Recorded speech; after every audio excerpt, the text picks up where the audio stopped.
What is up, Wolfpack Wolfstunner? Back here with another video, and today we are going to be talking about one of the most anticipated films of all time, or at least this year, and it is The Joker. Now today I will be giving you my, this is going to be a spoiled movie review because I waited.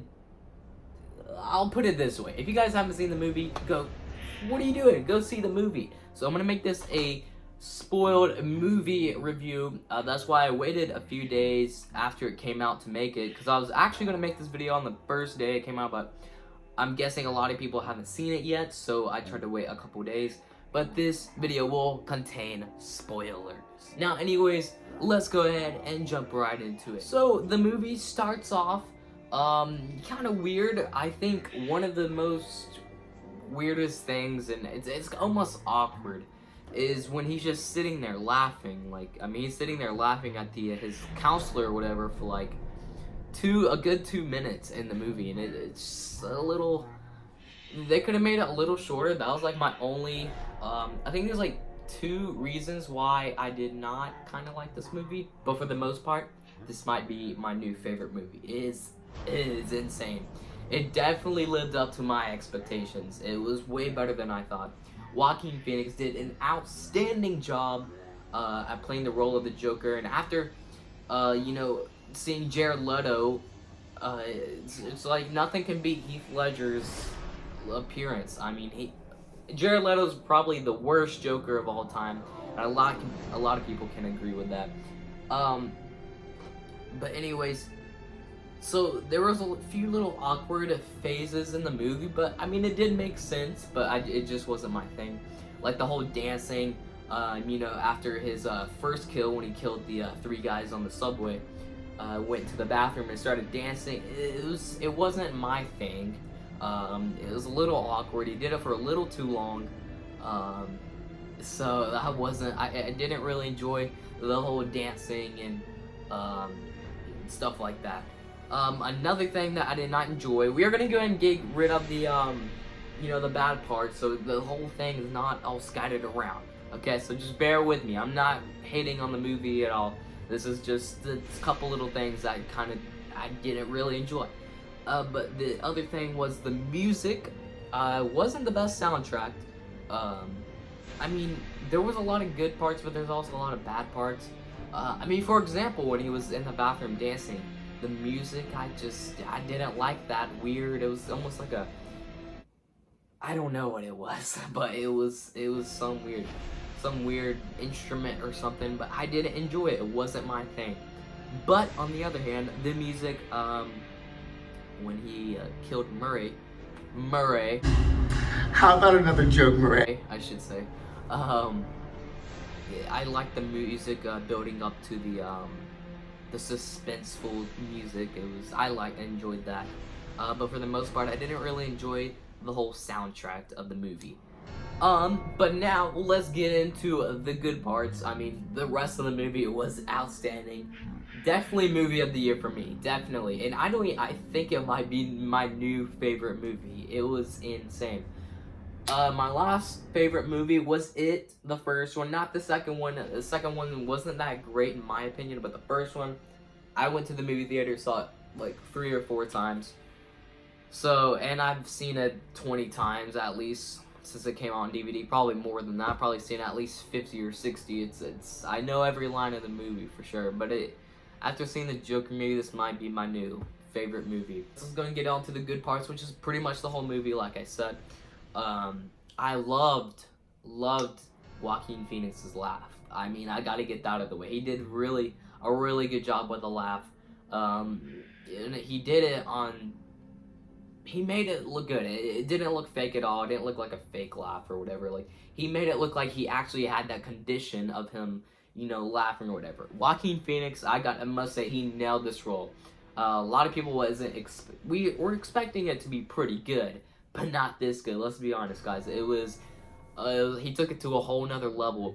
And one thing I liked that was so much different was it wasn't the exact same kind of storyline as the Dark Knight Heath Ledger Joker. And one thing I like what they're doing with all these Jokers are all of them are different. And I like that because it's not one trying to knock off the other. They're all different.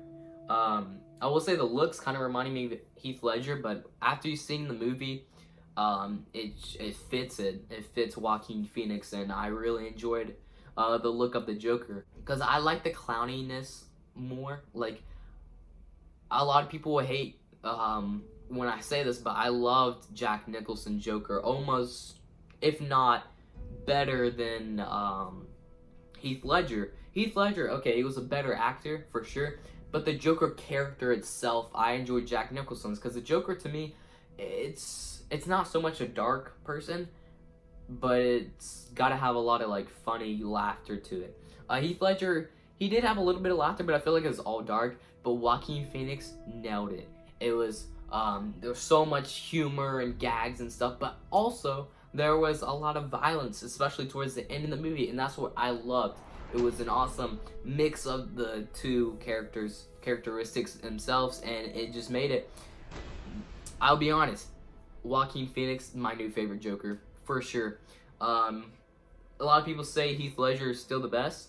I think Joaquin Phoenix nailed it, just because I guess I love the movie so much more than The Dark Knight, because it's told the whole storyline of the Joker, and I appreciate those kind of movies that tell the whole storyline of how this person is, how he got there, what he does, you know, stuff like that. And with the Dark Knight Joker, so like we barely have a glimpse. I mean, he'll talk about like what his father did, like that's Heath Ledger. There wasn't any flashbacks, there wasn't any storytelling and stuff like that. So very minimum when it comes to the Dark Knight Joker, and that's what I really liked about Joaquin Phoenix, because you got to see the whole story, why it was the movie itself. I thought it was going to be like tragic. Like, I started tearing up every time he got beat up. I was like, Jesus, this movie is just sad.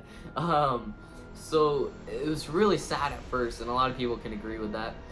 And the whole movie, it's hard to accept, I guess, and I accepted it a lot more easier than other people could. I talked to my friends about it, and they're like, it's just, it's hard to accept. I didn't like it. My opinion, I loved it because it's a society. It's like today's society, guys. It's now I get the Joker. I get why he did these things. I get him. I can almost like imagine him. Not saying it's right. What he did was not right. But I get it. It shows me, gives him a little more mercy. And a lot of people are relating that to today's society with kids getting bullied and, you know, the school shootings and stuff. It does relate to that. So it's like you get why they did it, but at the same time, it's not right. So I really thought that was interesting. I've always thought that stuff is cool because you take these bad guys and you just want to know, like, what's going on in your mind? Like, why would you do this? And the Joker was a perfect example of why this person did this, why they became a bad guy. Because I love the villains in the movies. I love the villains. I mean, not that I am a villain and I enjoy the things they do. I just love their characters. You know, it's different than just the superhero. So I always thought it was really cool. And especially the Joker. Joker is definitely my favorite villain of all time. I just love the whole Joker character. Joaquin Phoenix definitely nailed it and made it 10 times more exciting to see. So I thought that was it was understandable why he did the things he did. And I think they did a really good job, good storytelling, awesome storyline. It was nothing like the trailer. I saw the trailer and a lot of people were like, it doesn't make that sense. It's like, what's the point of this movie? But in my opinion, the movie is just so much more different than the trailer. They give so much more detail and so much.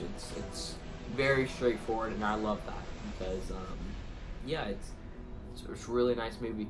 One thing I wanted to point out was a little bit of confusion, but then I got it.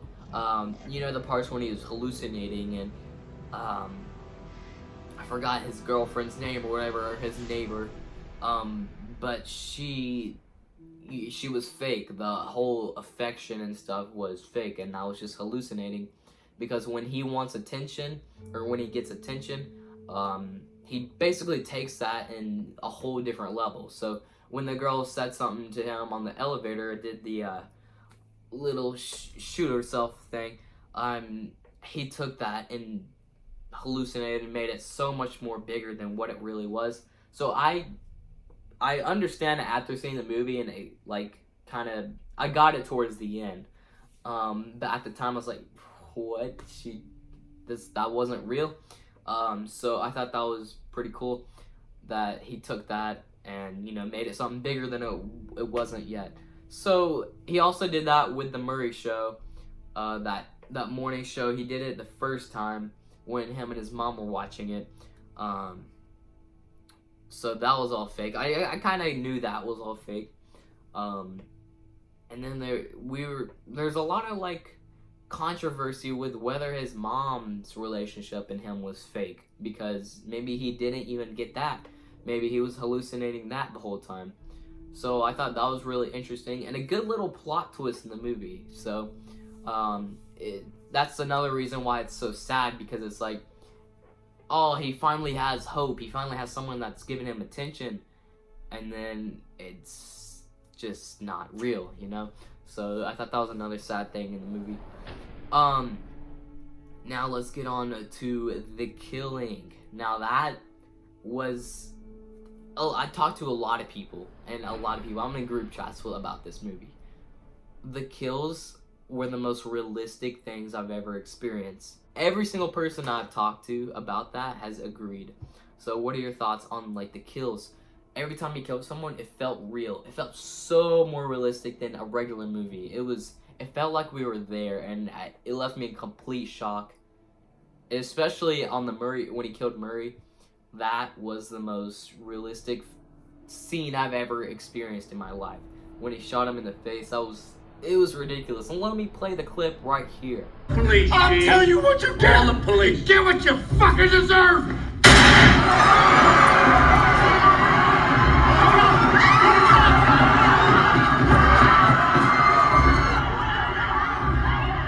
So it was definitely graphic. And I wasn't even expecting it. I was expecting him to kill him, but not in that way. Not right across the face. And the way they did that scene, I mean, the whole kill, it just looks so realistic. It looked a lot more realistic to someone doing that in real life. Because typically when you shoot someone in a movie, it's just like on the chest and they hit the wall and fall down. Like, it's not that. They took it to a whole new level. Now I see why it's rated R. So I thought that was very interesting. Even the kill when he killed his worker in the apartment, that was gnarly for sure. And they just felt so much more realistic, and they felt really, it was crazy. But I enjoyed it at the same time. Me and my grandma talked about it. She thought it was very disturbing, and she didn't really like it as much. But I enjoyed it, and so did my dad. My dad enjoyed that movie so much. Definitely movie of the year for him. But yeah, the whole movie, the ending scene was absolutely beautiful. Yeah, I don't know if it was an Easter egg necessarily, but him in the cop car reminded me of the same scene as Heath Ledger in the cop car. So me and my dad pointed that out during the movie. So I thought that was pretty cool that they kind of did that. I don't know if they did it on purpose, but that's what me and my dad had a theory about. But the last scene when he stands on the cop car, that was just absolutely beautiful. And it's almost like an anti-villain, but it's not. 'Cause it's like, I was happy for him. I was happy. And you're not really supposed to be happy for the bad guy all the time, but I was really happy for him that he has that attention he wants and needs. But yeah, I thought the ending scene was absolutely amazing. The whole movie was amazing, and I really wish they made a sequel, but I don't think they're going to be making a sequel. At the same time, it could ruin it, because sometimes sequels can ruin the actual movie or the whole series. So sometimes it's just good to keep that movie by itself and let it be. But it was an absolute masterpiece. And I really wish they would use Joaquin in the next Batman movies, but I don't think that's happening as far as right now. But that would just be amazing. But yeah, guys, that is my spoiler movie review. If you guys enjoyed the video, make sure you guys let me know what you thought about the movie. I give it a 9.5 just because of the couple reasons I said, like the music and the awkward just laughing and dancing. But it does fit the Joker, so at the same time, I'll give it to him. So a 9.5, definitely movie of the year. Maybe my favorite movie of all time. But what are your thoughts on the movie and this video? And as always, like, comment, and subscribe for more. And I'll see you guys in the next video. Peace out. Too sweet.